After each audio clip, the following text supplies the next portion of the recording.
to Snowglobe, the best, worst movie I have ever seen. You've probably never heard of this movie, and so I'm here to change your life tonight.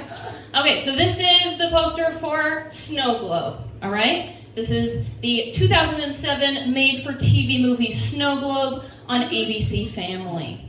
It's not important, it doesn't come up, but Snowglobe is 2 words. Just as a fun fact, this movie's absolute dog shit, but it's also amazing. This is one of the best, most interesting, fascinating cultural moments.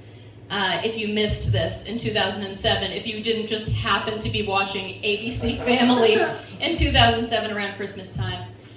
It stars Christina Milian, who, if you're not familiar, Christina Milian was a pretty successful pop star in the 2000s. She was also a real Disney Channel, ABC kind of favorite. She's an actress who I, for some reason, constantly mix up with Alyssa Milano. They don't look alike. It's more like when I hear one of their names, I think of the other person. So the amount of people over the years that I have told, hey, did you ever see the 2007 made-for-TV movie Snowglobe starring Alyssa Milano? I don't know if that increased people's interest or not, but I did make that mistake a lot. There are a few things that I do this with, like Liam Neeson, famed dramatic actor Liam Neeson, who I constantly confuse with famed comedic actor John Cleese. Their names aren't even similar. All right? At least there's a mill in Alyssa Milano and Christina Milian. But I mix these 2 up constantly. That also does not come up again. Just want to let you know.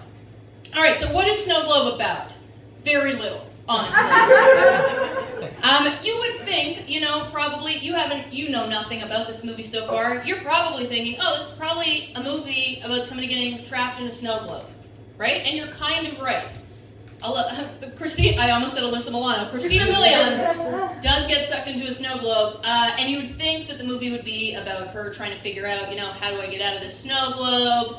How do I get back to my real life on the outside? No, she figures that out very quickly, honestly. Within 8 minutes, she has escaped. And it turns out that's actually not what this movie is about at all. It's about her continued desire to live a double life between her real life and her snow globe life. And her snow globe life, honestly, very little appeal, in my opinion.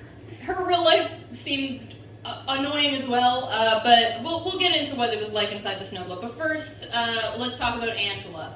So this is Angela. She is our main character for this. She works at a deli in New York. She's very New York. There are several scenes of her slicing meats. That's all. She doesn't have any discernible character traits that I could list for you. Any personality qualities, really. She just is a woman, and she works at a deli.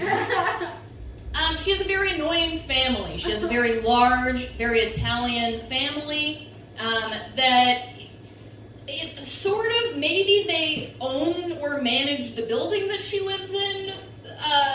That sort of comes up, but honestly, they don't explain it very well. But the thought is that there's this apartment building she lives in, all of her family lives in there as well, and they seem to be in charge of renting out the other apartments. She is possibly being evicted by her family. Her family wants to secretly move her out of her apartment and move her sister and her sister's husband in to her apartment. So this comes up a couple times. Honestly, never resolved. Never resolved. Is she homeless at the end of the movie? We don't know. Leaving room for a possible snow globe too. Moving on up. Christmas lasagna. Her family serves Christmas lasagna that they apparently serve every year and are very famous for. And she hates it. She hates this Christmas lasagna. She wants to eat a goose. as we all do, right? Really wants to eat a goose. Has anyone here eaten a Christmas goose? Is this a universal experience that she felt she was missing out on?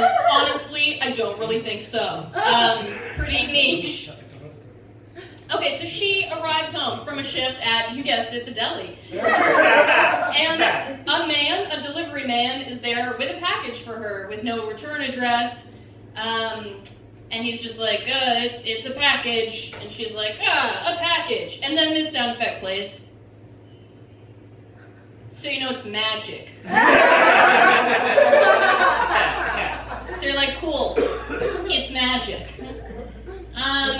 Honestly, where this package came from, never really tied up. That doesn't really become clear at any point. There isn't even like the delivery man doesn't look vaguely like Santa Claus and give a little wink or anything, which is what I would expect if this were a Hallmark movie, but it's not. ABC Family, made for TV. This is different. This is a different brand, okay?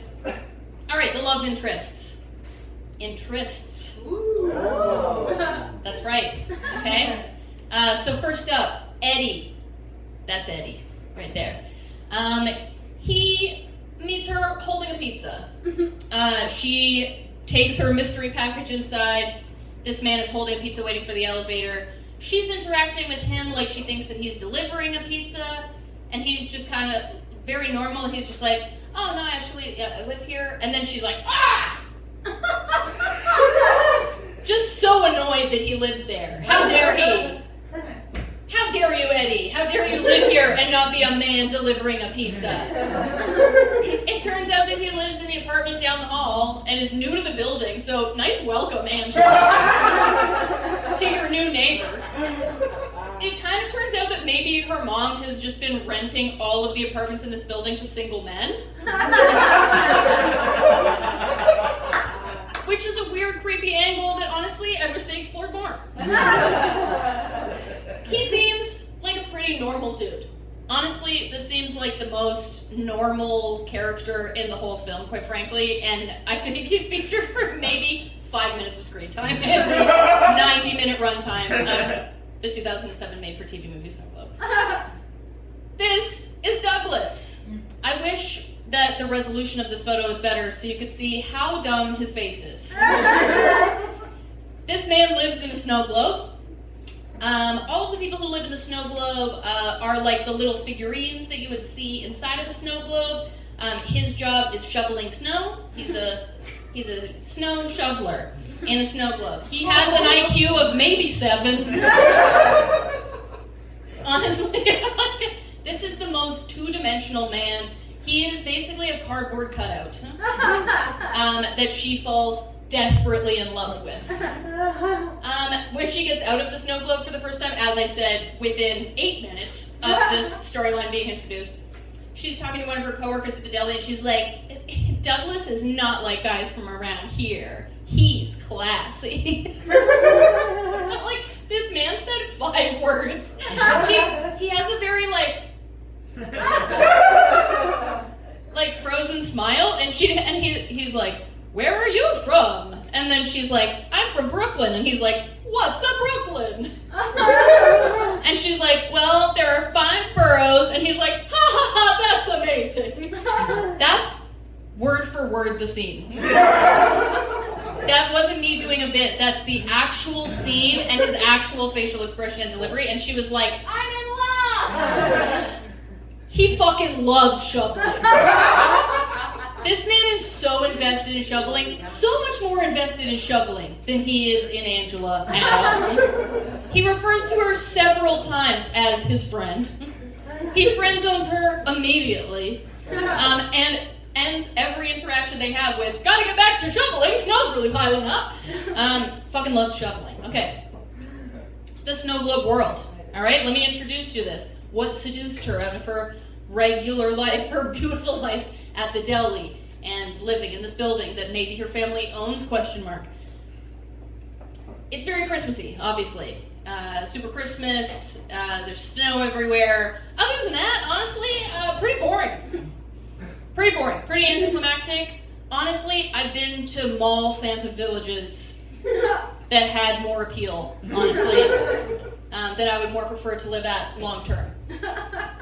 They've never heard of Jesus, which is a weird tangent, but it does come up. Angela apparently introduces them to Jesus in one of the scenes.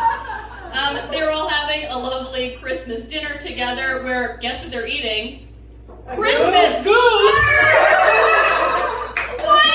What kind of wonderland is this?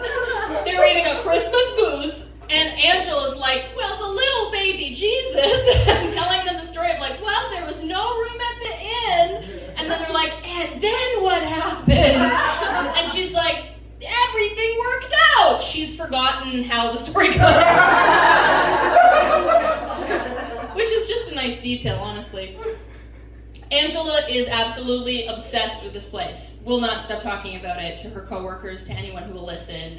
She's kind of talking about it as if it's like a recurring dream that she keeps having, but also vaguely that that's also where she lives. And honestly, I'm surprised that people aren't more concerned. The villagers give off a strong murder cult vibe, honestly. Very this.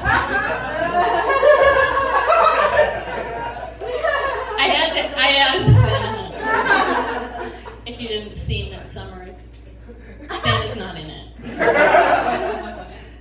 Okay, so drama. There's 2 love triangles in this movie. 2 of them. You thought there was just one? You thought it was just Eddie and Douglas? Oh no! Wait for Marie! She is a skater within the Snowglobe, who occasionally looks at Douglas like this. And apparently that communicated to us this whole time that she has always been in love with him. So, this is the outside the Snowglobe love triangle. We got an inside the Snowglobe love triangle. Angela honestly asks Douglas about this. And not in a pushy way. She's just kind of like, hey, like, any history between you and Marie? What's going on there? And he's like, no, just a friend. You are my friend. She is my friend. That's how he talks. You gotta watch it. All right, Douglas on the loose. So at some point towards the end of the movie, Douglas escapes from the Snowglobe into Angela's real life. Well, her family is having family dinner in her apartment, and he just comes out of her bedroom as if he's just been in her bedroom for hours. It's very awkward. This is her family right here. Here is her sister, who is so pregnant, who she missed her baby shower to be in the Snowglobe. I'd be mad. So he escapes the Snowglobe. And then we got, like, one of your classic fish out of water kind of scenarios. He's like, oh, I'm Angela's boyfriend. He plays Pictionary, and all of his answers are Christmas. Not even various Christmas things. Just Christmas. He rides an escalator poorly. It's honestly not that captivating. Eddie, who there's been sort of building relationship with Angela throughout this, it seemed like something was maybe finally going to happen to them, and then Douglas emerged from her bedroom, and it was kind of uncomfortable, honestly. Eddie seemed to be the only one who was concerned, although he was surprisingly supportive. He was, like, seemingly trying to make Douglas feel quite welcome. Honestly, stand-up guys. We stand Eddie. All right, back to the Snowglobe. So clearly, at some point, 3/4 of the way through writing this movie, the writers were like, how do we end this? We didn't write a narrative. So how do we wrap this up? Somehow she gets sucked back into the Snowglobe, but then the Snowglobe breaks, and then she's like trapped in the Snowglobe. But as we've learned from the last time that she was trapped in the Snowglobe, basically not a problem. She gets out almost immediately. She gets a delivery inside the Snowglobe of a second Snowglobe that is of her apartment building. And that off-screen, for some reason, allows her to transport back to the real world. But also, is that Snowglobe just kicking around inside this other Snowglobe now? I don't know, it's a whole Snowglobe inception kind of moment.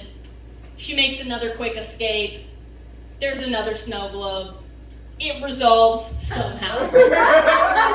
Honestly, it sounds like I'm trying not to spoil the ending for you by not really giving you all of the details and you get no closure. This is how ABC Family runs it, okay? They want to set you up for the real world where you don't always get what you want. There's a remake. I have been so far unable to find this movie. Okay, so if you find the remake, A Snowglobe Christmas, they learned how to spell it. They put a space this time. If you find A Snowglobe Christmas with Donald face on, can you please let me know?